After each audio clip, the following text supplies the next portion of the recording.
आप में से काफ़ी लोग मुझसे ये सवाल कर रहे थे कि भैया एडवांस मैथ्स के क्वेश्चन बनाने में काफ़ी दिक्कत हो रही है। अर्थमेटिक के क्वेश्चन तो बन जाते हैं, बट वहीं एडवांस मैथ्स के क्वेश्चन बनाने बैठते हैं या तो वो बनते ही नहीं हैं, अगर बनते भी हैं तो काफ़ी टाइम कंज्यूम होता है। तो उसके रिगार्डिंग कोई सोल्यूशन हो तो बताओ।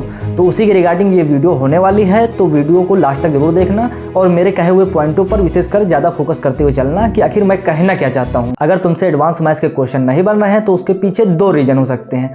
पहला रीज़न ये हो सकता है कि तुमने सही से अपना सिलेबस ही कंप्लीट नहीं किया है, और दूसरा रीज़न ये हो सकता है कि तुमने सिलेबस तो कंप्लीट किया है बट पीवाईक्यू क्वेश्चनों की प्रैक्टिस नहीं की है, जिसके चलते तुम्हारे वहाँ के जो थ्योरम वगैरह हैं वो सही से तैयार नहीं है। क्योंकि एडवांस मैथ्स में चैप्टर का वेटेज जो भी है वो वहाँ पर जो चैप्टर हैं उनमें अगर तुम्हें थ्योरम सही से नहीं पता है तो तुम वहाँ क्वेश्चन सॉल्व ही नहीं कर सकते हो। इसीलिए पहले तुम अपने थ्योरम तैयार करो और थ्योरम को तुम कहीं एक जगह अलग कॉपी में नोट कर लो, जैसे अलजेब्रा के तुम्हारे फार्मूला हो गए, ट्रिग्नोमेट्री के जो फार्मूला हो गए, और इसके साथ ही साथ वैल्यू जो होती हैं उनको याद करके चलो, उनको कहीं अलग एक कॉपी में लिख लो ताकि बार बार उनको डेली रिवाइज करते रहो। जब तक तुम्हें थ्योरम सही से नहीं पता होंगे तो तुम उनको सही से अप्लाई भी नहीं कर सकते हो। और दूसरा ये कि तुम्हें वहाँ पर पता भी होना चाहिए कि हमें कौन सी जगह पर कौन सा थ्योरम लगाना है ताकि जल्दी से हम उसका सोल्यूशन निकाल सकें। तो जिनका सिलेबस कंप्लीट हो चुका है तो वो अपना बैठ करके पीवाईक्यू क्वेश्चनों की प्रैक्टिस करो और थ्योरम डेली प्रैक्टिस करते रहो और उनका डिवीजन करते रहो। बाकी जिन लोगों को एडवांस मैथ्स में ज़्यादा दिक्कत आ रही है तो वो जाकर के पवन राव सर से ज्योमेट्री वगैरह की क्लासेस कर सकते हैं, वही भूते सर से अलजेब्रा की क्लासेस कर सकते हैं,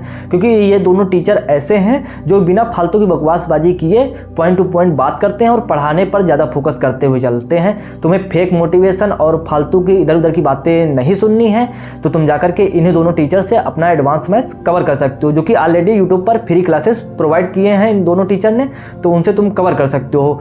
और दूसरा कि एक सही सीक्वेंस में तुम एडवांस मैथ्स को कवर करो, क्योंकि मेरे बताए हुए अगर इस सीक्वेंस में तुम पढ़ोगे तो तुम्हें क्वेश्चन सॉल्व करने में थोड़ा आसानी होगी और पढ़ने में इंटरेस्ट भी डेवलप होगा, क्योंकि कहीं ना कहीं जो एडवांस मैथ्स के टॉपिक हैं एक दूसरे से लिंक करते हुए चलते हैं। अब जैसे अलजेब्रा हो गया तो अलजेब्रा के जो बेसिक कॉन्सेप्ट हैं तुम्हें कहीं ना कहीं ट्रिग्नोमेट्री में देखने को मिलेंगे, तो इसलिए पहले अलजेब्रा को कवर करो। अलजेब्रा पढ़ने के बाद तुम जाकर के आगे ट्रिग्नोमेट्री करो और ट्रिग्नोमेट्री कंप्लीट करने के बाद हाइट एंड डिस्टेंस कवर करो, क्योंकि हाइट एंड डिस्टेंस तो पूरा ट्रिग्नोमेट्री पर ही बेस है, उसी का एक रूप कह सकते हैं वो है। तो उसके बाद हाइट एंड डिस्टेंस कवर करने के बाद तब जाकर के तुम ज्योमेट्री में जाओ। ज्योमेट्री में भी लीनियर एंगल, जो सर्कुलर एंगल, ये सब निकाले जाते हैं, तो पहले लीनियर एंगल को करो, यानी कि वहाँ सिमिलैरिटी वगैरह जो भी यूज़ होता है तो पहले उनको कवर करो। उसके बाद तब जाकर के तुम सर्कल वाले क्वेश्चन पर जाओ, वहाँ सर्कल के थ्योरम वगैरह सीखो और उसके बाद तुम मेंसुरेशन करो। मेंसुरेशन में सबसे पहले 2D, उसके बाद 3D। तो इसी सीक्वेंस में अपना एडवांस मैथ्स के सिलेबस को कवर करो, फिर तुम्हें दिक्कत नहीं आएगी क्वेश्चन बनाने में। बाकी ज़्यादा से ज़्यादा क्वेश्चनों की प्रैक्टिस करते हुए चलो